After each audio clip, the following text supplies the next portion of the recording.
మహాగణుడు మహోన్నతుడు ప్రభువైన యేసుక్రీస్తు నామములో దేవుని పిల్లలైన మీ అందరికీ నా హృదయపూర్వక వందనాలు తెలియజేస్తా ఉన్నా.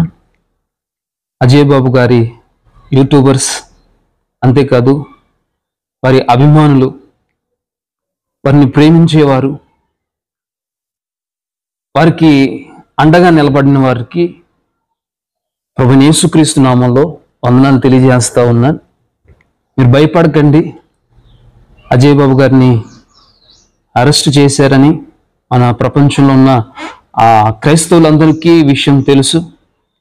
మీరు భయపడాల్సిన అవసరం లేదు. అజయ్ బాబు గారు సేఫ్గా ఉన్నారు.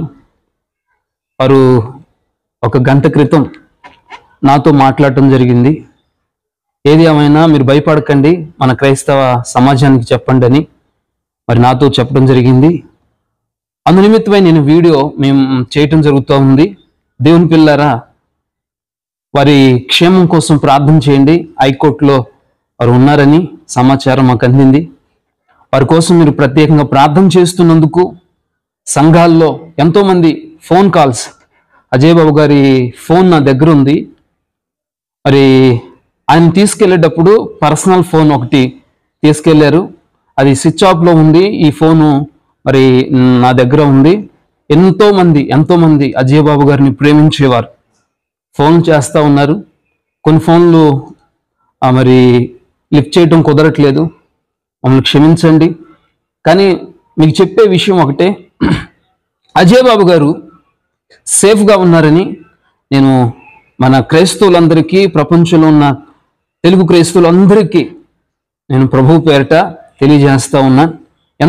ఎన్నో దేశాల నుంచి, అమెరికా నుంచి, కువైట్ నుంచి ఎంతోమంది అభిమానులు ఫోన్లు చేస్తూ ఉన్నారు. అజయ్ బాబు గారికి ఎట్లా ఉంది, వారి సమాచారం తెలిసిందా, వారు ఎక్కడున్నారు, ఇంతవరకు వారి యొక్క సమాచారం తెలియకపోవటం బాధాకరమైన విషయం అని చెప్పేసి చాలా బాధపడుతూ ఉన్నారు. కొంతమంది ఏడుస్తూ ఉన్నారు, వారి కోసం ప్రార్థన చేస్తూ ఉన్నారు.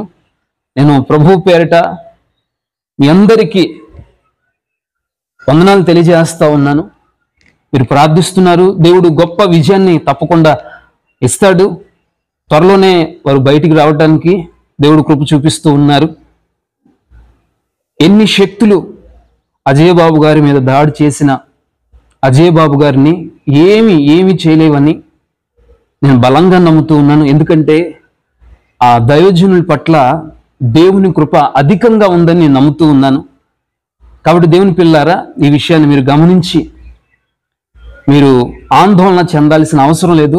అజయ్ బాబు గారు సేఫ్గా ఉన్నారని నేను మనం చేస్తా ఉన్నాను. Praise the lord.